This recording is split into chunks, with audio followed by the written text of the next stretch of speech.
allí? Ageo capítulo 1.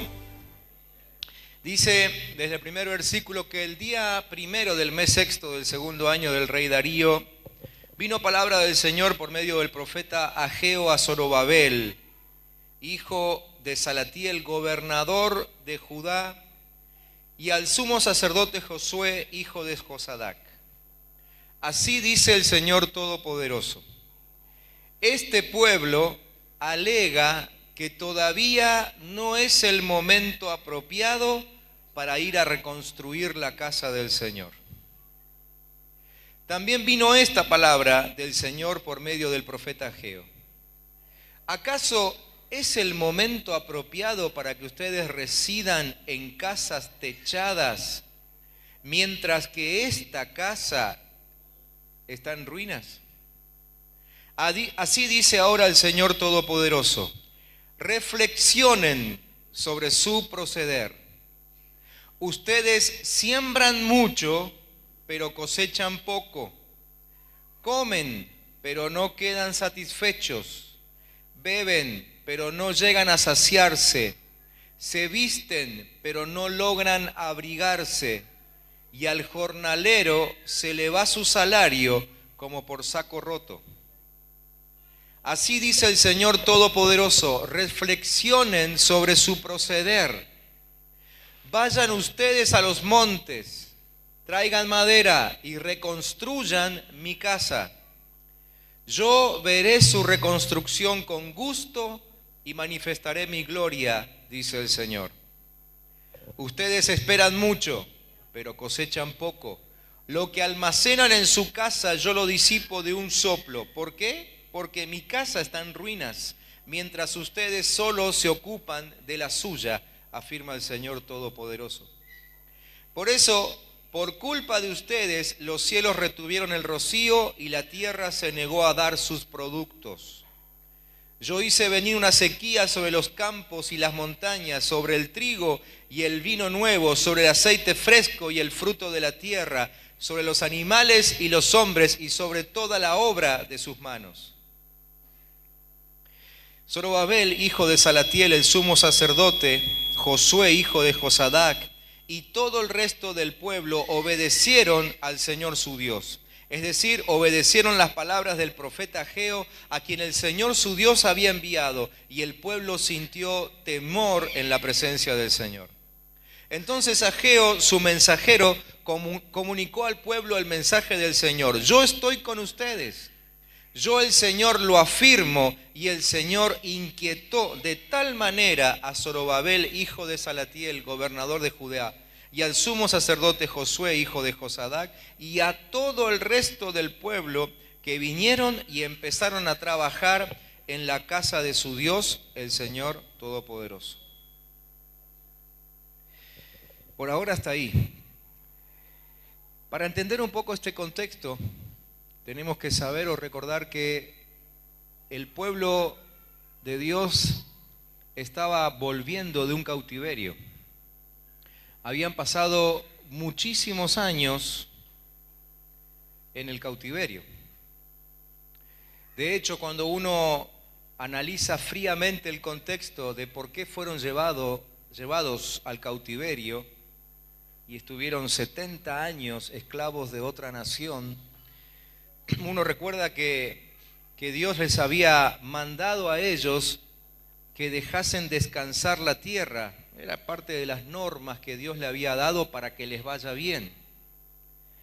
Y en un momento de su historia, ellos vamos a hablar mal y pronto, se engolosinaron con lo que Dios les había dado. Claro, era una tierra como Dios le había dicho, ¿no? Tierra fértil, tierra donde fluye leche y miel. Así que se entusiasmaron tanto con la tierra que tenían, que se olvidaron que Dios le había dado una orden que tenían que dejar descansar a la tierra. Así que en un momento Dios se cansó y dijo: ajá, ¿no lo quieren hacer ustedes? Entonces yo los voy a sacar. La misma cantidad de años que ustedes tendrían que haber dejado descansar la tierra, y esos años la tierra va a descansar. Así que la sumatoria da 70 años afuera.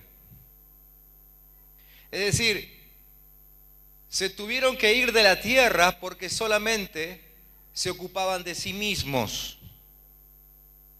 y no obedecieron la ley de Dios.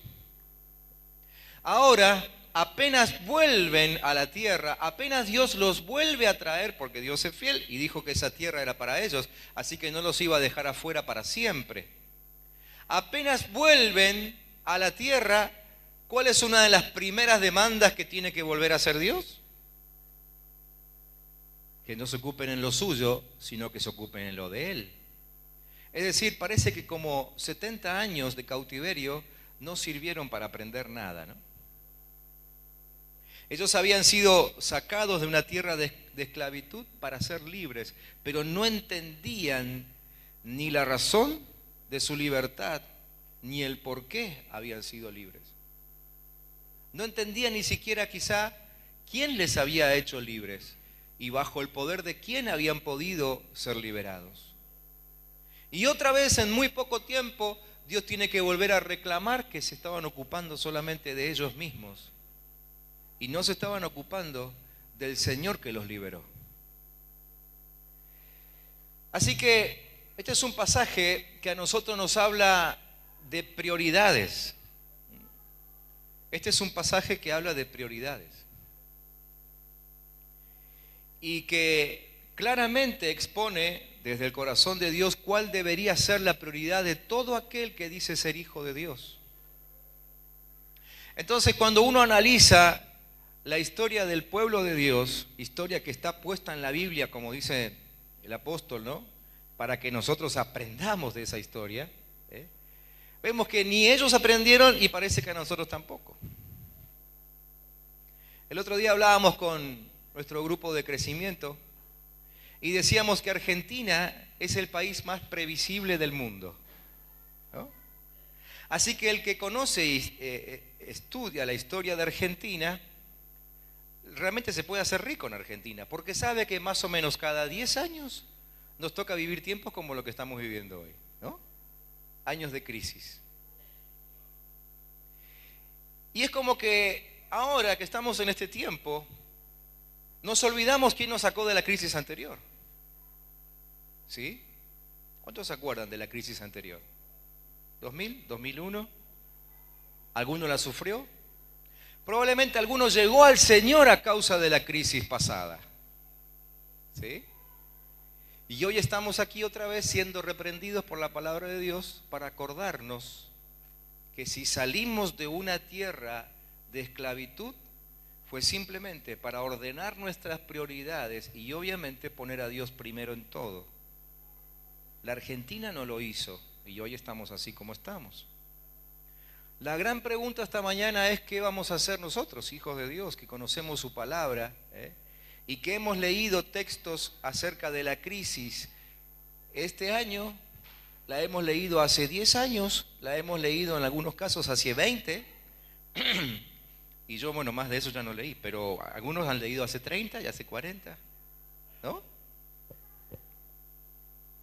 Estamos ahí, es un texto, una palabra que nos habla acerca de prioridades y es un pasaje que nos viene a nosotros, Iglesia al Camino, en medio de la palabra que recibimos al principio del año de vivir en la dimensión de la gloria de Dios.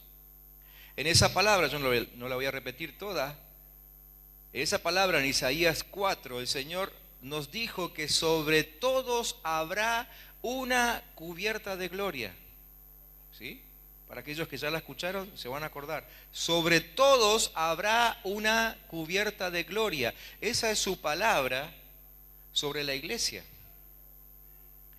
Esta semana, recién me tomé el tiempo de empezar a escuchar qué dicen otros colegas acerca de este año. Obviamente, por una cuestión de ser fiel al ministerio en este lugar, cada año comienzo buscando la palabra de Dios para este lugar y pasado un tiempo, 15 días, 30 días, entonces empiezo a escuchar lo que dicen los demás. Esta semana empecé a hacer eso. Y saben que cada siervo de Dios, por lo menos a los cuales yo reconozco como siervos de Dios, están hablando de gloria en medio de la crisis. Así que por un lado me alegra estar acertado con la palabra que el Señor nos dio, pero por otro lado es una fuerte reprensión de parte del Señor, como diciéndonos, entiendan que yo estoy haciendo algo entre ustedes a diferencia de lo que está pasando afuera de mi pueblo. Es tiempo entonces de entender que en su gloria todo se activa, que en su gloria conocemos el amor y el corazón del Padre. Entonces hoy yo necesito que entendamos esto, o no solamente yo, sino el Señor que me dio esta palabra, ¿no? Que si fuimos liberados de la esclavitud, nuestra mayor bendición es entender el tiempo de gloria en el cual estamos viviendo. Y cuando digo tiempo, tengo que marcar la diferencia. Algunos ya saben esto, pero algunos quizás no. Que la Biblia tiene dos palabras para hablar de tiempo. Una de esas palabras es la palabra kairos y otra palabra es la palabra cronos. Obviamente ambas en griego, ¿no? Uno de los idiomas originales de la Biblia. Y está bien claro que el kairos no es un tiempo calendario como el nuestro, sino que se refiere al tiempo de Dios. Es decir, hay un tiempo de Dios, ¿sí? Como por ejemplo el día en que Israel fue liberado de Egipto. Ese fue un kairos de Dios, una fecha que estaba marcada en el almanaque del cielo, ¿sí? Pero también existe un cronos, esa es la otra palabrita, y esa es la fecha en la cual estamos viviendo. Nuestro tiempo cronos es 2 de febrero del 2014. ¿Sí? Entonces, lo que necesitamos entender ahora es que si fuimos liberados de la esclavitud, repito la frase que recién les mencioné, nuestra mayor bendición es entender el kairos, el tiempo de Dios en el cual vivimos. Y no necesariamente el tiempo cronos. Por supuesto que es importante saber que hoy es 2 de febrero, porque si hasta el viernes que viene no pagamos algunas cuentas, probablemente nos cierren, nos apaguen la luz o alguna cosa de esa. Pero la verdad es que el tiempo kairos es mucho más importante que el tiempo cronos. El cronos puede no serme de bendición. El tiempo calendario que estamos viviendo, a causa de cómo nos hemos comportado como país, por supuesto que a muchos no les favorece. Pero el tiempo kairos, el de Dios, va por otra vía. Así fue con el pueblo de Israel y así es con nosotros, ¿sí? Entonces, entender nuestro tiempo de gloria puede ser nuestra mayor bendición, pero no entender el tiempo de gloria puede ser nuestra mayor tragedia. Así que estamos en un momento justo para hacer de nuestras vidas, dar con nuestras vidas un salto, o para que a partir de ahora perdamos absolutamente todo. Un día Jesús se paró delante de los que le seguían. Esta historia está en Lucas 19, para los que toman nota, Lucas 19, 42 al 44, y dijo así: cómo quisiera, hablándole a Jerusalén, ¿no es cierto?, a la ciudad por la cual lloró, decía: cómo quisiera que hoy supieras lo que te puede traer paz. Yo leía este texto esta semana y pensaba, me imaginaba, ¿no?, a Dios, a Jesús, en la misma situación hoy, mirando hacia Argentina, como ese día miraba sobre Jerusalén. Y la verdad que hoy me parece que Jesús está diciendo las mismas palabras, la misma frase. ¿Cómo quisiera que hoy supieras lo que te puede traer paz? Pero eso ahora está oculto a tus ojos. Te sobrevendrán días en que tus enemigos levantarán un muro y te rodearán y te encerrarán por todos lados. Te derribarán a ti y a tus hijos dentro de tus murallas. No dejarán ni una piedra sobre otra, porque no reconociste el tiempo en que Dios vino a salvarte. Si volvemos a repasar este texto lentamente, probablemente nos encontremos nosotros en esa situación, encerrados, sin saber cuál es la salida, Aún se mencionan nuestros hijos, probablemente hoy nuestros hijos estén sufriendo la consecuencia de la crisis. ¿Y por qué? Jesús dice, porque no entendiste el tiempo de tu salvación. Este es tiempo de salvación. Este es tiempo de gloria. Pero el que no lo ve, el que no lo entiende, no lo vive. Este es nuestro momento de gloria. Hebreos capítulo 3, versículos 7 y 8 nos recuerda algo importante. El Espíritu Santo dice, si ustedes oyen hoy su voz, no endurezcan el corazón como sucedió en el tiempo de la rebelión, en aquel día de prueba en el desierto. Entonces, lo que el texto de Ageo nos está diciendo es que no podemos confundir nuestro tiempo cronos como bueno y desechar nuestro tiempo kairos. No podemos confundir una cosa con la otra. No podemos decir que es un tiempo bueno para nosotros, ¿sí?, y que no es tiempo para la gloria de Dios.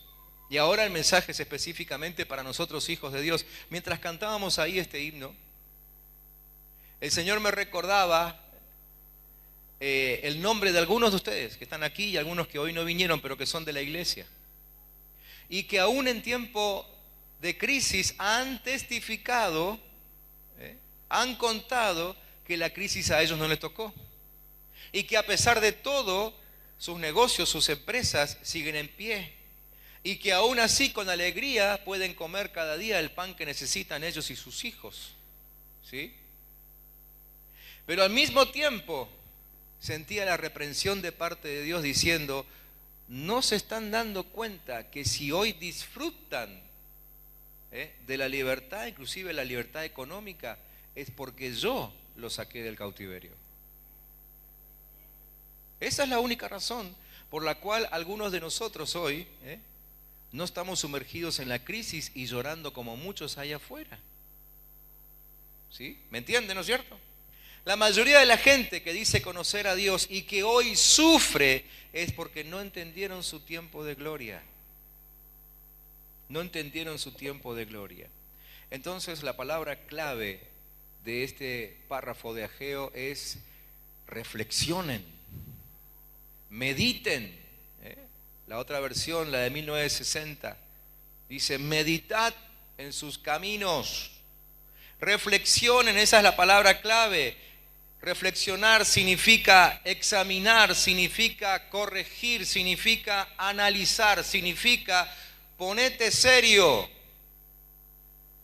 Ponete serio sobre tu condición. Y si hoy estás disfrutando de la libertad, es porque Dios te liberó. ¿Para qué? Para que ordenes tus prioridades. Y para que en este tiempo pongas a Dios primero en tu vida. Porque si no, la crisis también te llega. Eso es lo que dice el profeta Ageo. Entonces comienza la solución divina allí a partir del versículo 8, ¿no? Y el Señor dice, esto es lo que yo quiero que hagan. Y es parte de la solución para no caer en medio de la crisis. Él dice, vayan ustedes a los montes, traigan madera y reconstruyan mi casa. 3 cosas bien claras. Vayan a los montes, traigan madera, reconstruyan mi casa. Y dice el Señor, yo veré su reconstrucción con gusto y manifestaré mi gloria, dice el Señor. En aquel tiempo, ¿qué es lo que había pasado? Claro, volvían recién de la cautividad, ¿no? Y probablemente si nosotros hubiésemos vivido en aquel tiempo, hubiésemos actuado igual. Ellos ya habían vivido en ese lugar. Dios los había sacado. ¿Sí? Estuvieron 70 años afuera. Cuando volvieron encontraron todo destruido. ¿Sí? Encontraron todo destruido. Por eso un poco más adelante Dios les dice, ustedes se acuerdan, ¿no? ¿Cómo era este templo? Y ahora ustedes lo ven hecho una ruina. Bueno, en realidad toda la ciudad estaba hecha una ruina. Entonces casi que uno diría, es lógico, llegás de tu cautividad. Lo primero que haces es vas a ver cómo quedó tu casa, ¿no? Y resulta que te encontrás con que la casa donde vivías y donde tenés que vivir ahora está en ruinas. Probablemente se le voló el techo, quizás se le cayó alguna pared, está lleno de escombros, hay mugre, hay yuyos, tenés que correr algunos animales, Andás con el insecticida ahí, sacando arañas, cucarachas, ¿no? Casi que uno diría, es lógico, ¿no? Que vos vas a vivir a un lugar y tenés que vivir en algún lugar, tenés que refugiar a tu familia y te vas a ocupar de reconstruir la casa. Entonces llega Dios y te dice, empezaste por el lugar equivocado. La prioridad tiene que ser la reconstrucción de mi casa. Dios le dijo a aquellos hijos de él, ustedes tienen que empezar por mi casa. Es decir, había que reedificar el templo primero y después ocuparse de las casas propias. Y si ellos hacían esto, había una promesa de parte de Dios de que obviamente Él los iba a favorecer. Y aquello que motiva, que yo rápidamente quiera reconstruir mi casa, pues nunca le iba a suceder. ¿Qué es lo que motiva la rápida reconstrucción cuando veo todo ruinas? Y mirá si viene la lluvia, y mirá si viene la tormenta, y mirá si vienen los enemigos, y mirá si esto, y mirá si aquello. Entonces me voy a apurar, voy a hacer rápido esto, y después voy al templo a trabajar tranquilo. Dios dice, no, así al revés. Primero el templo, y después lo tuyo. Y si lo haces así, no te preocupes ni por la tormenta, ni por la lluvia, ni por los enemigos, ni por los animales, por nada. Yo me ocupo. Prioridades. Prioridades. Entonces hoy nos encontramos en una situación muy parecida, ¿no? Ya sabemos que templo para Dios hoy no es este edificio, aunque nosotros lo llamemos así. El templo de Dios hoy, el que Él quiere que nosotros reconstruyamos, es el que está dentro nuestro, porque Él quiere habitar aquí adentro, no en un edificio. De hecho, ya está bien claro, ¿no? Cuando se vaya el último esta mañana de aquí, el Señor también se va. Él no se va a quedar aquí adentro. Él quiere estar adentro nuestro. Ese es el templo que tenemos que reconstruir, nuestra vida de intimidad con Él, ¿sí? Pero claro, entonces nos encontramos en una situación lógica como la de aquel tiempo. La lógica hoy manda y que yo me ocupe atentamente de mis negocios, porque si no presto atención, la crisis me va a ahogar. La miseria me va a pasar por encima, mis hijos se van a morir, mis acreedores me van a sacar hasta lo último, ¿sí? Ese es el pensamiento lógico y Dios dice, mal, está mal hecho. La prioridad es reconstruir el templo para que yo habite y entonces todo lo demás no te va a tocar. Entonces este mensaje, además de ser un mensaje para ordenar prioridades, es literalmente un mensaje de fe. Porque la verdad que la única forma de poder obedecer esto es creyendo, es con fe, ¿sí? Y si no tenemos fe, entonces, otra vez, va a ser lógico que nos pongamos a trabajar primero en lo nuestro y por último Dios. Así que el Señor dice, sube al monte, trae madera, reconstruye mi casa. Primero le dice, sube al monte. El monte es sinónimo de sacrificio, es sinónimo de búsqueda de Dios, es sinónimo de pagar el precio por hacer la voluntad del Padre. Monte es el lugar donde Jesucristo se sacrificó por nosotros. El monte es el lugar donde Él, llorando amargamente y transpirando gotas de sangre, le dijo, Padre, si es posible que pase de mí esto, pero que no se haga como yo quiero, sino como quieres tú. Monte habla del sacrificio.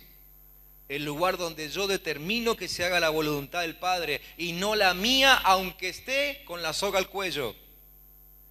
Monte es el lugar donde yo soy capaz de ser colgado ahí, aunque Dios no me responda, como sucedió con Jesús, a tal punto que Él tuvo que decir, Padre, ¿por qué me has abandonado? El monte habla de un sacrificio. Y ustedes me van a decir, ¿qué lo estoy haciendo yo ahora? Eso es lo que estoy haciendo. Trabajo las 8 horas que me toca, pero hago horas extras es mi sacrificio, las horas extras, para llevar algo más a mi casa. Tengo 2 trabajos, tengo 3, es mi sacrificio. No me fui de vacaciones para ahorrar porque no sé qué va a pasar en el futuro, es mi sacrificio. Es cierto, es un sacrificio, pero no tiene nada que ver con el sacrificio que Dios está demandando de nosotros. El sacrificio que Dios demanda tiene que ver con que se haga lo que Él quiere, no lo que nosotros pensamos que tenemos que hacer.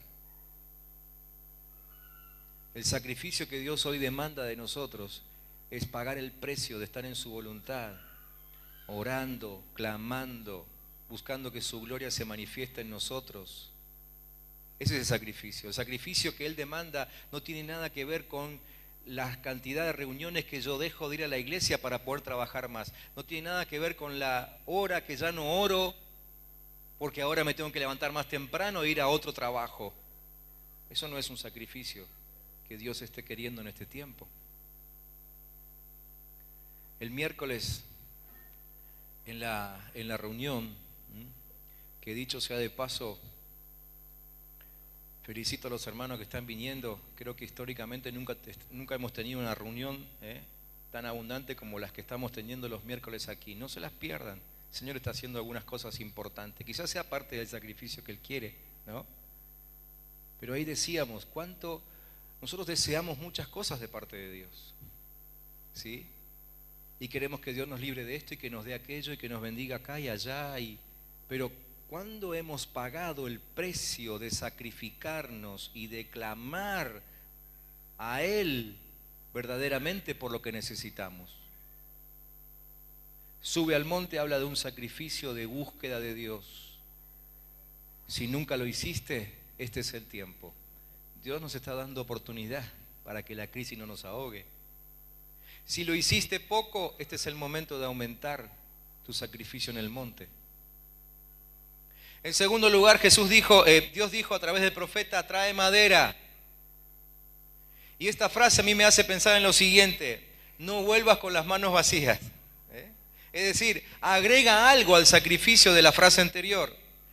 En la frase anterior entendimos que tenemos que ir al monte y hacer el sacrificio de estar ahí, pero ahora dice trae madera, o sea, no podés salir del punto anterior hasta que no tengas algo para traer y reconstruir la casa. Entonces, para algunos, claro, ha significado un sacrificio orar 2 horas. Para algunos es un sacrificio orar 1. Para otros es un sacrificio llegar a los 15 minutos. No estamos hablando de tiempo cronos, acuérdense, estamos hablando de tiempo kairos, así que el reloj no importa. Pero lo que sí importa es que sea 15 minutos, 1 hora o 2 horas, nunca podés bajar de ese lugar de sacrificio sin una palabra de Dios que te ayude a edificar su templo. Si salís de su presencia antes de que Él te dé la madera con la cual vas a reconstruir su presencia en tu vida, entonces el sacrificio no tuvo sentido. Me gustaría que pensemos en cuánta cantidad de veces estuvimos ahí orando, quizás llorando delante del Señor, y como la respuesta de Dios nos llegaba, nos levantamos y nos fuimos. Y fue justo el segundo previo a que Dios nos contestara. Y Dios dijo, justo que estaba bajando, ahora se va. Y Dios se tuvo que volver con lo que te traía de respuesta. Y vos abajo quejándote porque Dios nunca habla. Entonces la segunda frase tiene que ver con esto. Si vas a ir al monte a sacrificar realmente, no bajes nunca de ahí sin traerte una palabra con la cual edifiques el templo de Dios ese día. Al día siguiente irás otra vez al monte y ahí te quedarás hasta traer otra palabra y vas a construir una pared más. Y al tercer día otra palabra que te ayuda a levantar el techo. Y al cuarto día otra palabra que te ayuda a poner el piso. Y al quinto día y más material y más material. Y cuando te quieras dar cuenta, todo ese sacrificio y esa espera por la palabra de Dios habrá reconstruido dentro tuyo un lugar digno para que Dios habite. Y dice el Señor, yo lo veré con agrado y ahí pondré mi gloria. ¿Me están entendiendo? Esto es lo que Dios quiere para este tiempo. Y queda una frase más. Reconstruye la casa del Señor. Es decir, ponete a trabajar. Esta tercera frase es simplemente una frase de acción. Y yo pensaba mientras escribía mis apuntes, en cuántos, algunos conozco, pero debe haber muchísimos más que pagaron el precio. Hicieron el sacrificio. Dios les dio una palabra. O sea, bajaron del monte con madera. Pero nunca hicieron nada con esa madera. Dejaron la madera en el fondo de su casa, esperando un buen momento para reconstruir, quizá. O simplemente la dejaron ahí porque no era la madera que ellos esperaban. O la dejaron ahí por olvidados o por distraídos. Y aún teniendo una palabra de Dios, no la usaron para reconstruir la casa del Señor. Entonces la tercera palabra completa la idea del Señor. Ponete a trabajar. Ponete a trabajar. ¿Cuántas veces el Señor te reprendió? ¿Cuántas veces te llamó la atención acerca de cómo tenés que adorarle, de cómo tenés que servirle, aún de cuánto tiempo tenés que servirle, aún en dónde tenés que servirle? ¿Dónde está toda esa madera? ¿Dónde la acumulaste? El Señor dice, ponete a trabajar. Presten atención a los versículos 9 al 11 de esa profecía de Ageo. Y apliquémosla a nuestra vida. Y a ver si no nos pasa a nosotros algo parecido. Dice el Señor, ustedes esperan mucho, pero cosechan poco. Lo que almacenan en su casa, yo lo disipo de un soplo. ¿Por qué? Porque mi casa está en ruinas, mientras ustedes solo se ocupan de la suya. Por eso, fíjense, este versículo 10 es durísimo. Por culpa de ustedes, los cielos retuvieron el rocío y la tierra se negó a dar sus productos. Miren, es muy dura la palabra porque dura fue para ellos seguramente, porque ellos no habitaban solos en esa tierra. Ustedes saben que había enemigos contra los cuales tenían que luchar todo el tiempo para sacarlos de ahí, ¿no es cierto? Pero el Señor no dijo la culpa es de sus enemigos, que son unos idólatras, que no creen en Dios, que adoran otros ídolos. No dijo eso. Dijo, la tierra no está dando sus frutos y el cielo no da su rocío por culpa de ustedes, hijos de Dios. Así que a mí me pega fuerte porque me siento ahora responsable de que en Argentina no contemos todavía con la plena bendición de Dios. Nosotros, hijos de Dios, somos los responsables entonces. Dice, yo hice venir una sequía sobre los campos y las montañas, sobre el trigo y el vino nuevo, sobre el aceite fresco y el fruto de la tierra, sobre los animales y los hombres, y sobre toda la obra de sus manos. Hay sequía a causa de no poner nuestras prioridades en orden. Este párrafo habla de siembra y cosecha, pero se puede tomar de siembra y cosecha en muchos sentidos, ¿no es cierto? No solamente la siembra y cosecha agrícola, puede ser siembra y cosecha financiera, puede ser siembra y cosecha de actitudes, de conductas, ¿sí? Pero la verdad es que tenemos que reconocer que la falta de soluciones, cualquiera de ellas, financiera, lo que sea, la falta de soluciones se debe a las prioridades incorrectas. Allí, en ese texto aparece un principio de pobreza versus abundancia que nos recuerda Juan 10:10. Algunos de ustedes se van a acordar de Juan 10:10 de memoria, pero si no se acuerdan, anótenlo y lo leen después, yo se lo voy a leer ahora. Juan 10:10 dice que el ladrón no viene más que a robar, matar y destruir. ¿Se acuerdan de esa parte? Y entonces viene la que más nos acordamos, cuando Jesús dice, yo he venido para que tengan vida y la tengan en abundancia. ¿Sí? Este texto es riqueza versus pobreza. ¿Sí? La pobreza que viene del diablo, la riqueza que viene de Cristo. Riqueza versus pobreza. La pobreza mata, la pobreza roba, la pobreza destruye, la pobreza no refleja a Dios, la pobreza lleva a los niños a la cama con hambre, la pobreza hace que los matrimonios discutan y teman al futuro, la pobreza degrada al hombre y lo hace vivir en cautiverio. Definitivamente la pobreza no es de Dios, la pobreza elimina la visión y elimina un mañana de gloria. Por pobreza no logramos ver el tiempo kairos del Señor. Por pobreza no entendemos la visión en la cual el Señor nos introdujo. Por pobreza no podemos trabajar en la visión que Dios nos dio. La pobreza es causada por el enemigo. ¿Y por qué llega la pobreza? Por prioridades mal acomodadas. Dios dice, primero mi casa, entonces serás rico. En aquel tiempo, versículo 12, todo el pueblo, incluyendo al liderazgo, y empieza por el liderazgo, reaccionó. El liderazgo oyó, el pueblo también. Obedecieron, hubo temor.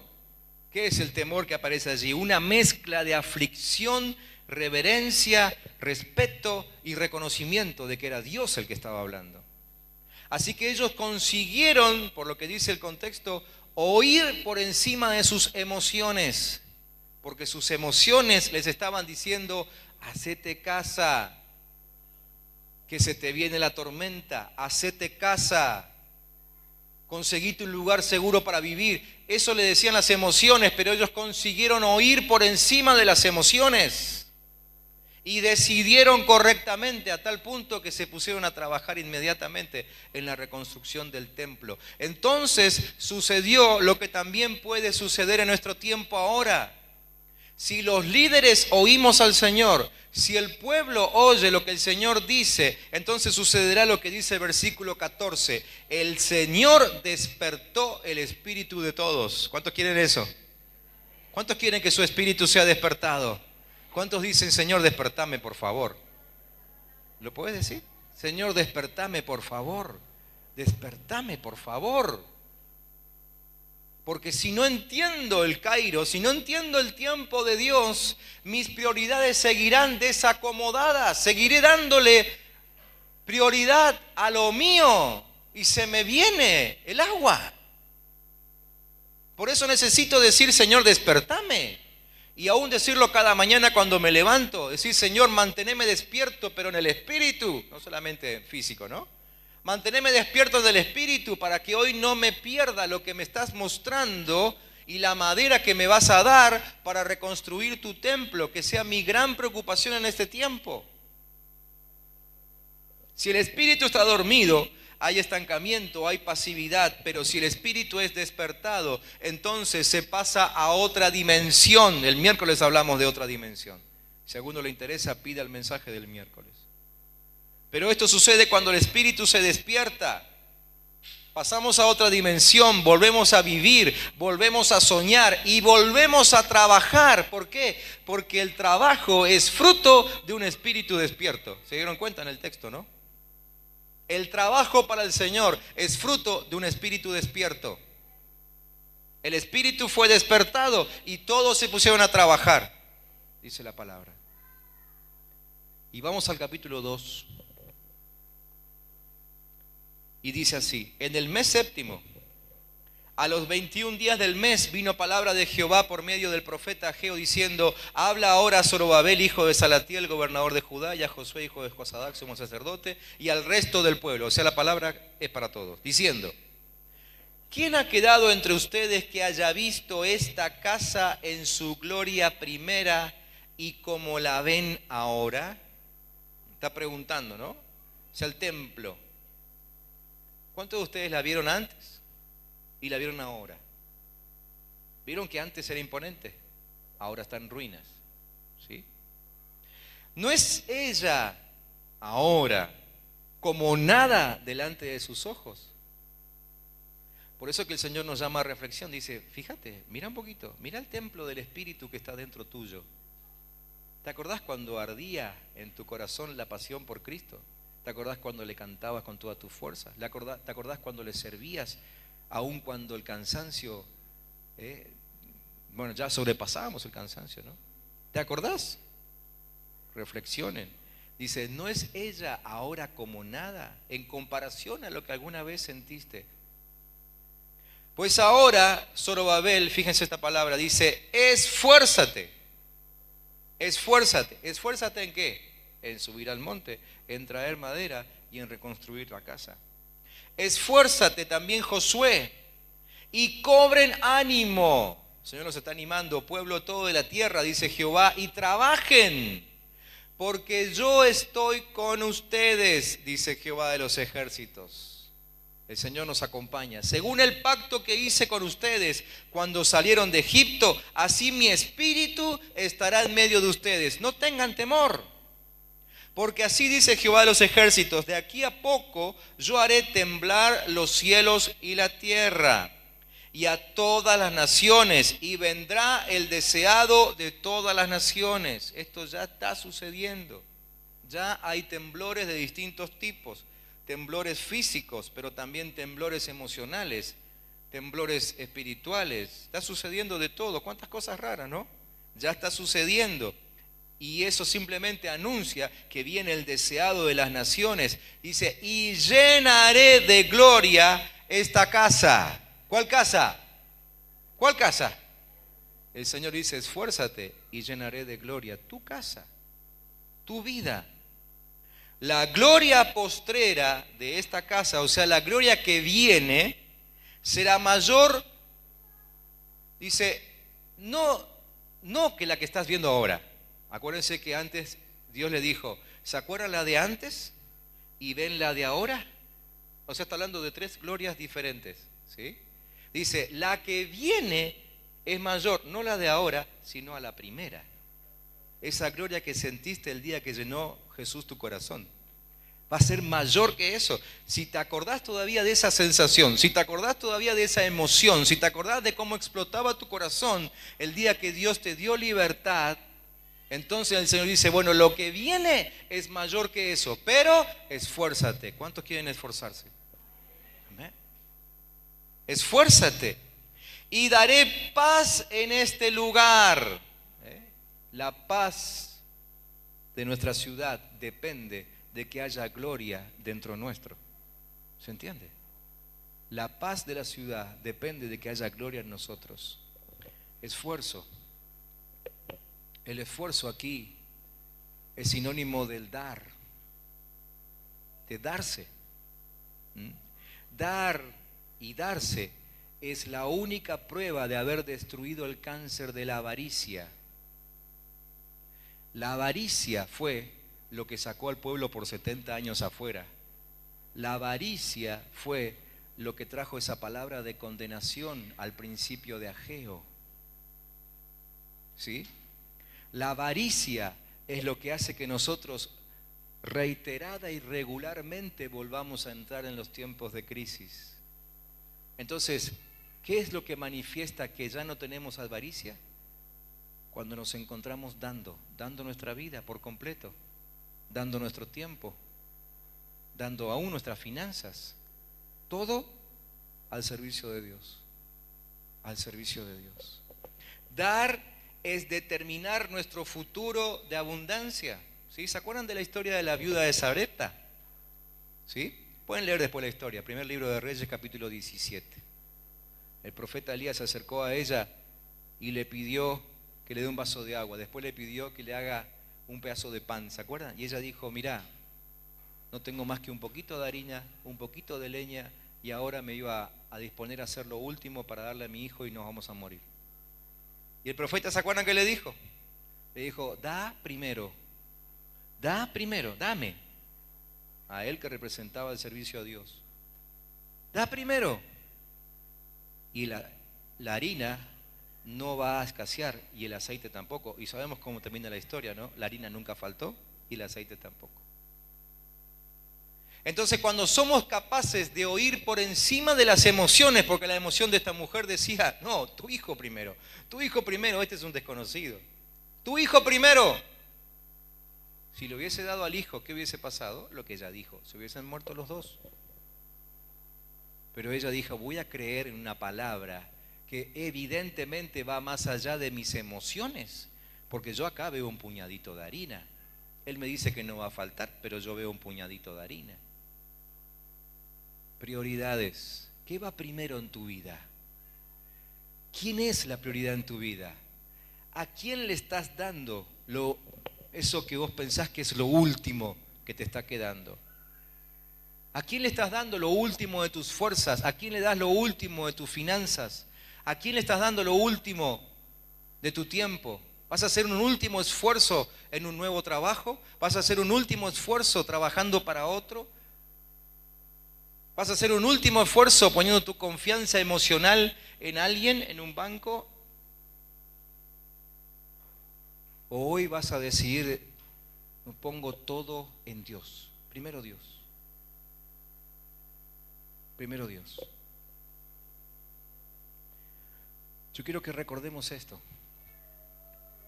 Para nosotros el soltar una semilla, siguiendo un poco la terminología bíblica, para nosotros soltar una semilla es como, bueno, perdí la semilla, ¿no? Claro, cuando uno ve la actitud del agricultor que tiene semillas y las tira, y él sigue caminando, las semillas quedan ahí, y se produce como una especie de separación entre la semilla y el sembrador, ¿sí? Nos quedamos con esa idea, como que cuando tiro la semilla se va de mí. Pero la verdad es que en el contexto bíblico, la semilla se va de mi mano, pero no de mí. ¿Por qué? Porque dice el Señor que Él bendice la cosecha de esa semilla al 30, al 60 y al 100%. ¿Sí? Entonces salió de tu mano, pero no salió nunca de vos. Vos la soltaste, pero regresa aún hasta el 100%. Aquí está la práctica de la fe. Sí, bueno, a mí me parece, emocionalmente creo que si yo doy más tiempo, que si yo doy más esfuerzo, que si yo doy más dinero, todo eso lo pierdo. Es perder el tiempo, es perder plata. Pero si entendemos la semilla que estoy soltando como una semilla que la pongo al servicio de Dios, esa semilla en realidad nunca se va, sino que se multiplica en mí. ¿Está claro eso o no? ¿Lo pueden entender? Conclusión entonces. Necesitamos entender el tiempo de gloria que estamos viviendo y entender que nuestro tiempo de gloria puede ser nuestra mayor bendición, pero no entenderlo puede ser nuestra peor tragedia. Necesitamos entender que la palabra clave aquí es reflexiona. Reflexiona. Yo te pregunto, si ahora estuvieses delante del Padre, bueno, que de hecho estamos ahí, ¿no? Delante del Padre Celestial. Pero si estuvieras ahí en persona delante del Padre, ¿cómo te reconocerías delante de Él? ¿Te animarías a reconocerte delante de Él como una persona activa en su reino? Eso significa reflexionar, pensar. ¿Realmente le estoy dando lo primero a mi Señor? Esta mañana yo quiero preguntar, ¿quién está dispuesto a subir al monte para traer madera? Me gustaría que tomes esa decisión. Si te sirve cerrando los ojos, hacelo.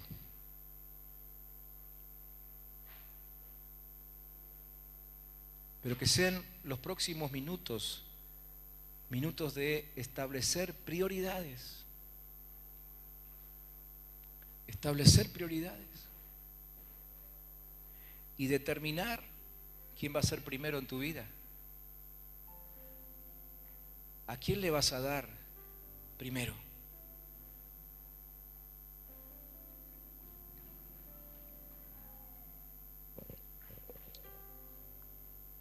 Como fue tan fuerte esa palabra mientras estaba ahí cantando, yo lo vuelvo a repetir. Aquellos que hoy pueden decir, la crisis no me ha tocado, o por lo menos no me ha tocado tanto como a otros. Dios te dice, recordá quién te guardó de la crisis. Recordá quién te sostiene.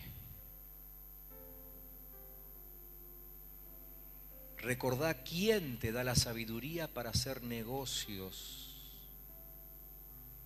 y te vaya bien.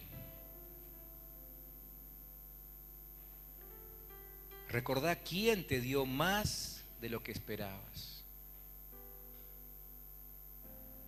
Esta mañana recordá quién bendijo tu casa, tu familia, tus hijos. Recordá quién te dio la salud para que no gastes tus ganancias en médicos.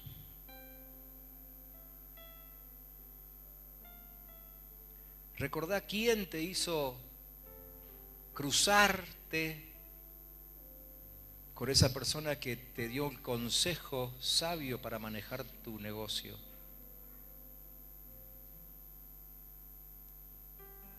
Recordá quién te hizo libre.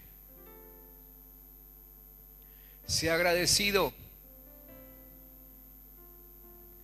y poné hoy tus prioridades en el justo lugar.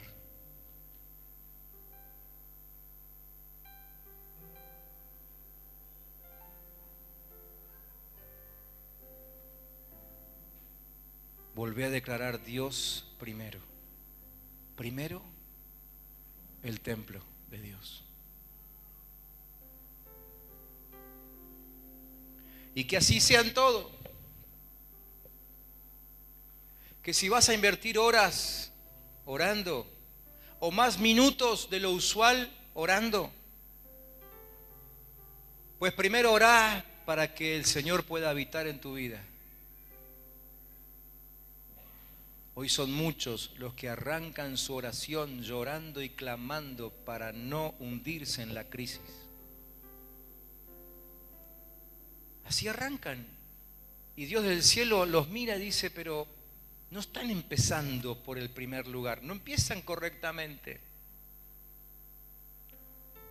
Cuando ores, empezá orando para que Dios pueda habitar en vos, porque si Dios habita en vos y su gloria se manifiesta, como esta palabra lo ha prometido hoy, te aseguro que casi ni necesitas orar por lo demás.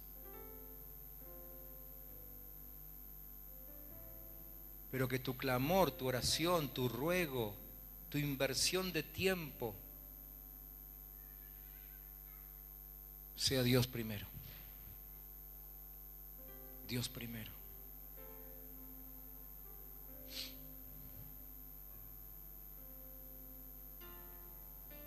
La palabra que leímos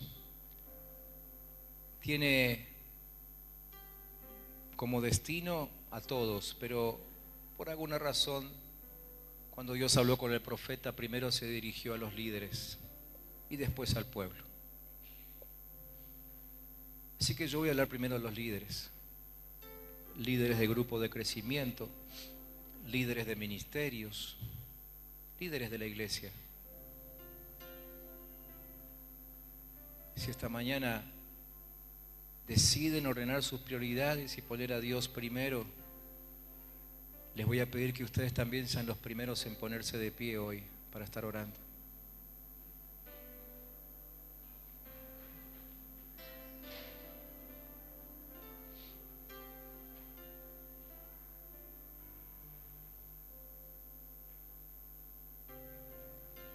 Y todo aquel en este lugar que esta mañana decida que Dios va a ser primero en su vida, pónganse en pie también. Que Dios sea primero. Que Dios sea primero. Que Dios sea primero por encima de lo que siento. Que Dios sea primero.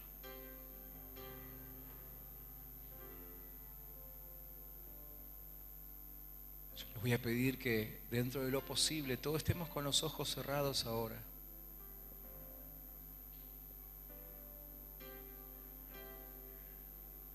Y aún si pueden, levanten su mano al cielo como señal de clamor delante de Dios. Y vamos a orar juntos. Déjenme que los guíe.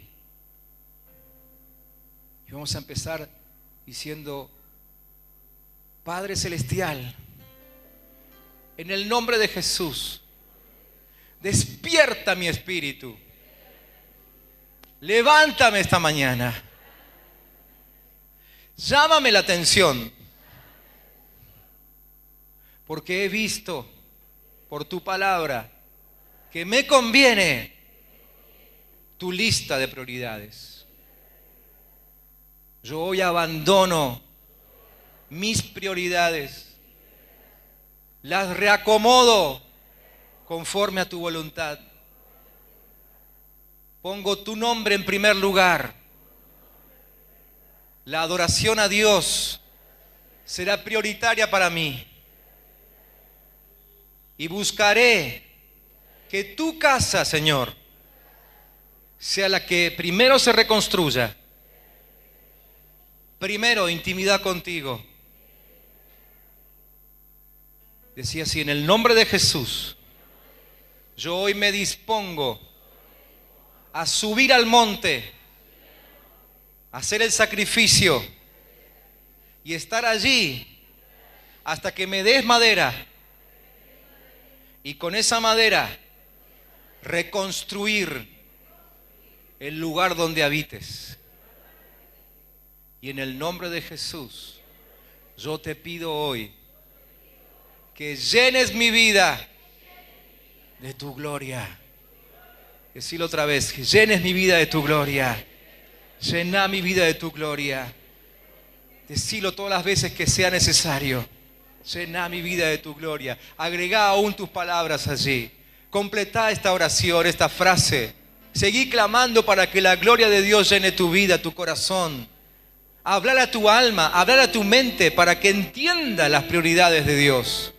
Hablar a tu corazón para que se acomode ahora, para que se sujete a la voluntad de Dios. Desde tu espíritu que está ligado al Espíritu Santo de Dios, hablar a tu alma. Decile, acomodate alma, deja de llorar, deja de lamentar y ponete a clamar a Dios para que Él habite en mí. Sí, Señor. Sí, Señor Jesús, en nombre de Cristo.